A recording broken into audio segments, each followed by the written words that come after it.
Hey guys, and welcome back to my channel. So today's weather in New Zealand is really cold even though it's the middle of summer, and so I thought what a perfect day to wear like a really dark lip because I never got on that bandwagon last year. This color is kind of new and I haven't really gotten to wear it that much yet, so I was like yes, today is perfect. So yeah, there you see some lipstick on my teeth. Just trying to ignore it because I don't know what this lipstick's going to be like, if it's going to transfer onto my teeth or not, so I'll try to keep on checking so you're not like looking at this like big lipstick smudge on my tooth, but yeah, I'll try my hardest. So for today's video, I'm just going to show you a couple of my brushes and what I use them for, just because I've had some requests from a couple of people, e.g. Ali and Shannon from work, just to go over some of my brushes and what I use them for and why I use them, etc. I'm obviously not going to do them all because I have all these brushes that I hardly even use anyways, so I'll just do the ones that I think are important and that I use on a daily and why I use them and stuff like that. So to start with, I just want to talk about synthetic brushes versus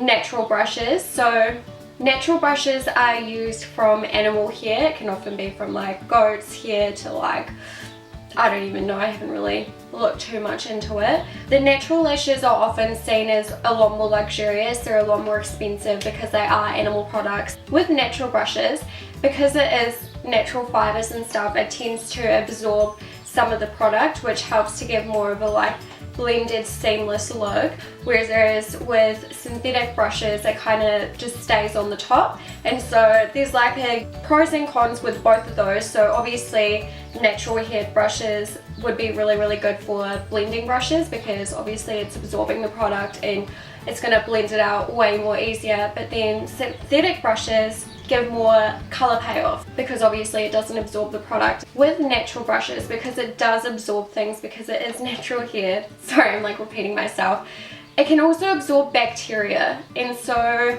they're a little bit less hygienic as well. And so obviously because my channel is cruelty free, I am only going to be using and talking about synthetic brushes, but I just felt like I should say something about it beforehand, because it's not only that I'm cruelty free that I don't use the natural hair brushes, it's also because it's a little bit gross when you think about it. So I think this video might be a little bit long because I'm probably going to ramble a lot, so if you don't like to watch videos where there's lots of talking and stuff, then you should probably stop watching now. So I'm going to start off with face brushes. These are the ones I'm going to talk about. I have like a combination of pretty much like Zoeva, Morphe and Sigma brushes. I feel like a general rule before we begin is that like if the brush is more dense, then you're going to get more color payoff, and if it's more fluffy, then you're going to get more of like a blended effect, if you know what I mean. Also, this is just my own opinion on what I think works. The best thing about makeup and makeup products and applicators and stuff is you can pretty much just do whatever you want, like whatever works for you, and so I'm just like showing and telling you what works for me, and yeah, if you do it differently, that's totally fine. Like, it doesn't even matter because you can do anything with makeup. I'm kind of going to go in the order in which you kind of apply things to your face. So starting with foundation, you can get two different types of foundation brushes. You can get a flat top like kabuki one, or this one's just called a foundation brush. So first of all, I don't like using ones like these. As you can see, it's very thin and it's flat and it's, I don't know, it's just not very flexible. And so I find that when I use these foundation brushes, when I'm applying it and stuff, I get a lot of streaks in my foundation and I just can't manage to get full coverage. I also think maybe it's because the bristles are kind of more thick than these ones, and so this one's more dense with thinner bristles, so it's much more fluffy, and so it applies really nicely. This is the Zoeva 104 buffer brush. I do have the Sigma F80, but for some reason I really like the Zoeva one better, just because this one I find it's really hard to clean. Like the product gets really stuck into the bristles. Sigma does have a lot of natural bristled brushes, and so I'm almost a little bit scared that this is a natural bristled brush, but when I did research that it said that this brush wasn't and that it was synthetic, but I don't know. I do like this one a whole lot more better. And so I would recommend this brush when you're going for a more full coverage makeup look, because the bristles are really dense and so it really stays on the top of the brush. and so it just applies straight to your face, rather than if it was like a softer brush like this one, it would go down deep into the bristles and wouldn't give you as much payoff. So good brush. Next I'm moving on to bronzing brushes. This one is the Sigma F30 and it was in the bunny kit, I'm pretty certain, so it definitely is synthetic hairs. And I was really conflicted between this one and the Morphe one for a long time. This Morphe one I find it's less flexible, like I'm pretty certain there's more bristles in it than this one, so this one's a lot more fluffy, and I like this one better than the Morphe one because when I use bronze I like to be in control of it, and so a more fluffy brush is a lot more appropriate because the product can seep down into it and you can build it up a lot more, whereas with a brush that's more dense it's harder to control and you get a lot more bronze than you anticipated. So I prefer these softer ones for that. Then of course you have your concealer brushes, which I should have talked about before bronzing. This is actually the bronzer brush that I talked about is for powder bronzers and not cream bronzers. This concealer brush I like to use for all the light colors. So if you have a palette and you have a light concealer, it's just easy to apply your highlight and over any zits or anything that you have, because the bristles are quite dense, so obviously you get quite a bit of payoff, but it's a really nice shape and applies it really nicely. And so that's just the Jessup concealing brush. And then for dark concealers, my favorite brush to use is the Zoeva 142 concealer buffer brush, and I like this for dark colors like bronzing my forehead and doing my contour, because again the bristles are really dense and so you get a lot of cover payoff, but also it's the perfect shape to fit right under your cheekbone, and I just like to kind of blob it on my forehead whenever I use it for bronzing my forehead. For setting down my foundation with a powder foundation, my favorite brush is this one by Morphe. All the Morphe brushes that I talk about during this video came in an 18-piece set, and so I'll link that down below, and because of that they don't have the name or anything on them. I think that this one's just the powder brush, hopefully, I don't know because yeah, it doesn't have names on it, but I like this brush for setting down my foundation with a powder foundation, because when you use a powder foundation you're obviously wanting a little bit more coverage, and this one is a very dense brush. Comparing it to the bronzing brush, it looks very similar. You can almost not tell the difference, except this one is more dense. Like if you can see, it hardly goes down at all, whereas with this one it's like woo.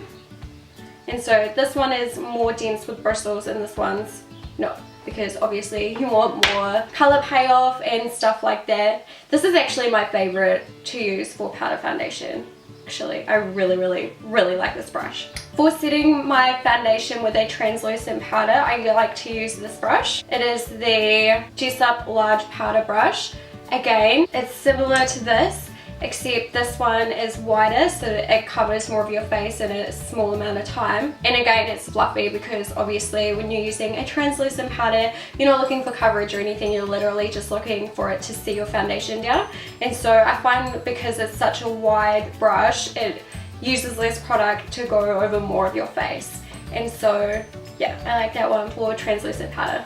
This has kind of turned into like a my favorites brush video, but I haven't actually tried that many brushes, and so obviously there's probably better ones out there that I just haven't tried. So I'm still labeling it as just what brushes I use for what. For blush, I like to use these fluffy angled brushes. Now I have 3 brushes here. This one's from Sigma, this one's from Sigma, and then this one's from Morphe. This one and this one would have to be my favorite. This one isn't even a blush brush, like don't let it fool you, because it's so dense. It's more of like a contour brush rather than a blush brush, because yeah, it's like, you could even use this brush for foundation, but I still like the flat top ones just because I feel like it's a better coverage. So, anyways, with these two, this one's dirty, as you can see. I used it this morning because I was only planning on talking about this one, but anyway, I thought I'd compare them. I like these 2 brushes the best because again, the bristles are dispersed quite nicely, so they're really flexible. You obviously don't want to get too much brush, and it's harder to take away once you do have a lot, so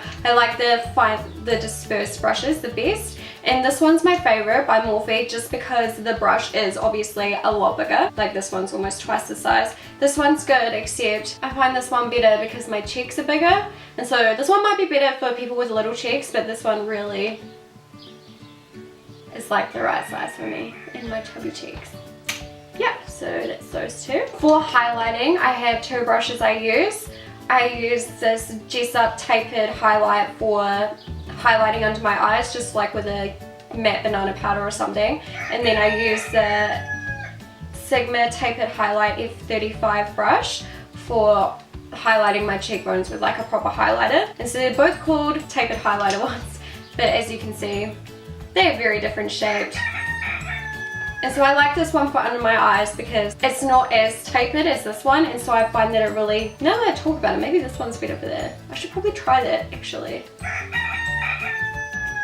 I like this one because it has the bristles flare out a little bit more, and so it gets more of a surface area really quickly, and because you're doing that whole area, that's why I like this one. And I like this one for its pointy tip because you can just put some on the very tip and then just layer it over your cheeks, and it works perfectly. For contour, for a really long time I used this Sigma angled kabuki one that I was just talking about with the blush brushes, and this didn't work for me. One, because I feel like it was too thick and it just sucked. It sucked.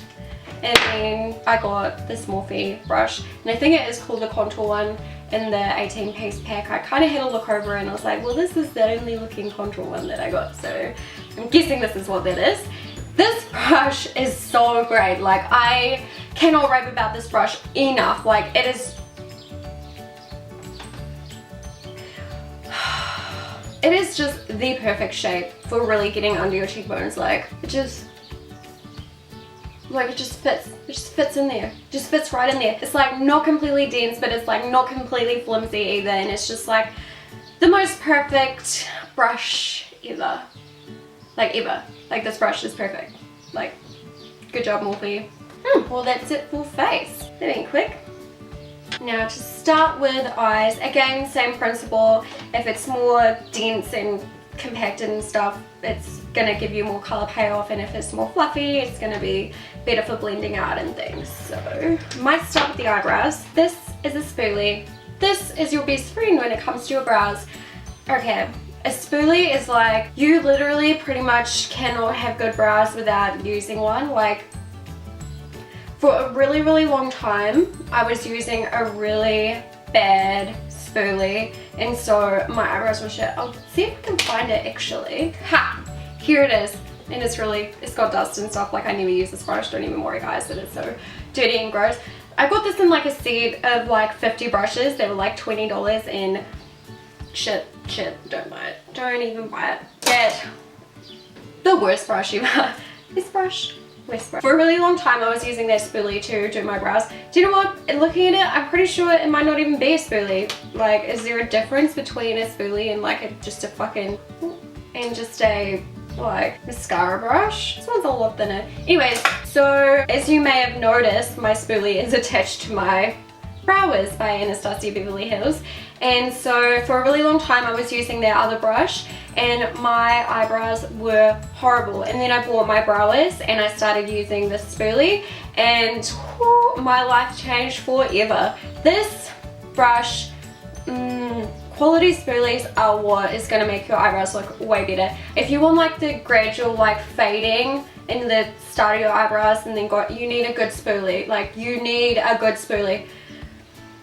The Brow Wiz one is great. Like, I haven't used any proper ones apart from this one, and like, I don't see the point, because I mean, I have this one and it's like, what's the point in chucking it out when it's empty when you can just keep this really freaking awesome spoolie on the end? You will know when I've made it in life when I buy like a proper spoolie, because I don't want to risk anything when this one is so good. Like, if you want your brows to be next level, buy a good spoolie or buy Brow Wiz by Anastasia Beverly Hills. That is my top advice for you. Next up we have our shadow brushes. I have 3 here that look like this.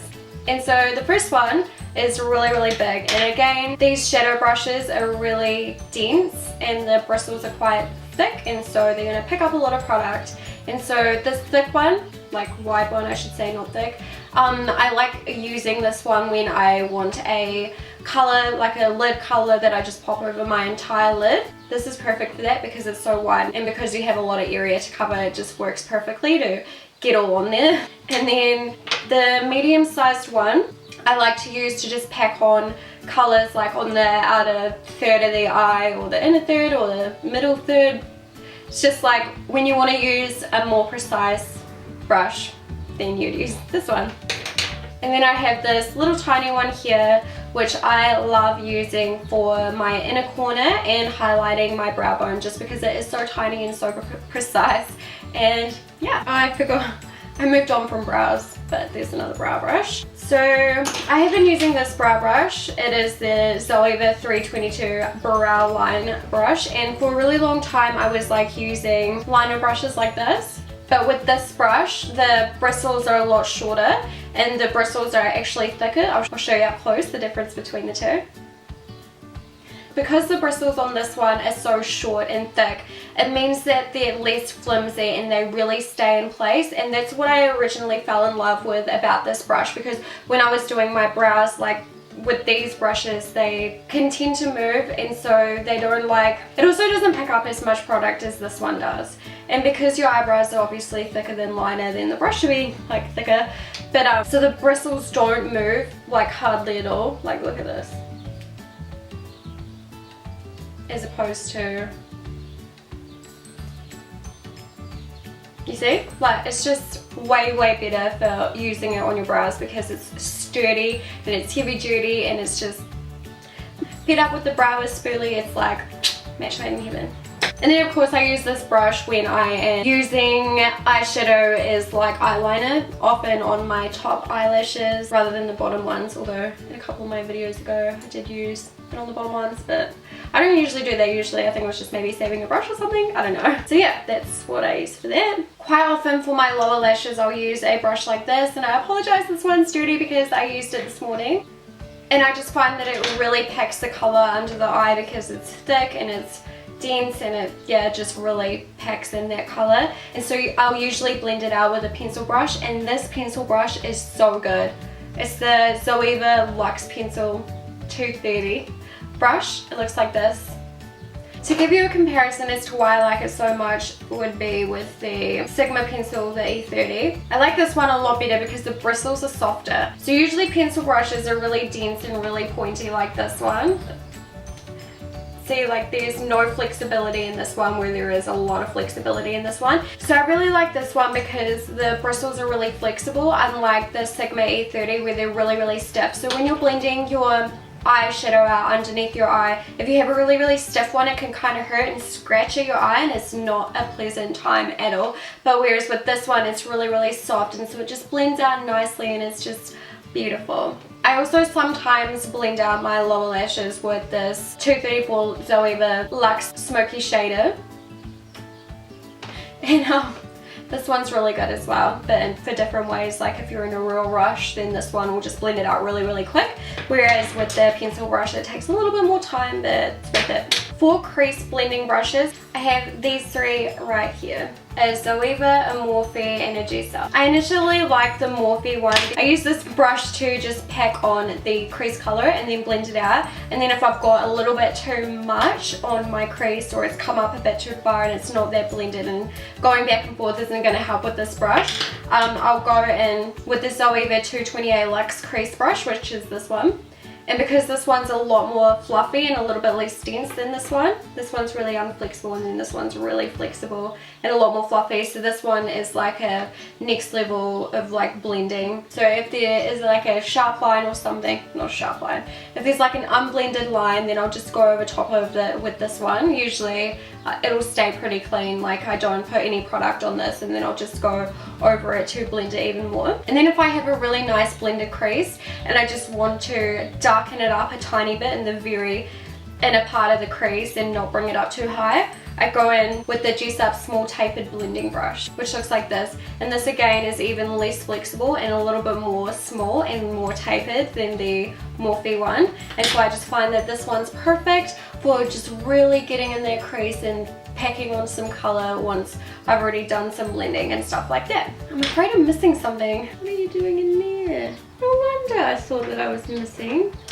some. So yeah, that's pretty much all the brushes that I use, I think. I hope I'm not forgetting any. So I hope you guys found this video useful or helpful. Poor Ellie does not do good in the cold. She's shaking, it's so cold. Oh, your baby. I hope you guys enjoyed this video and we'll see you next time. Bye.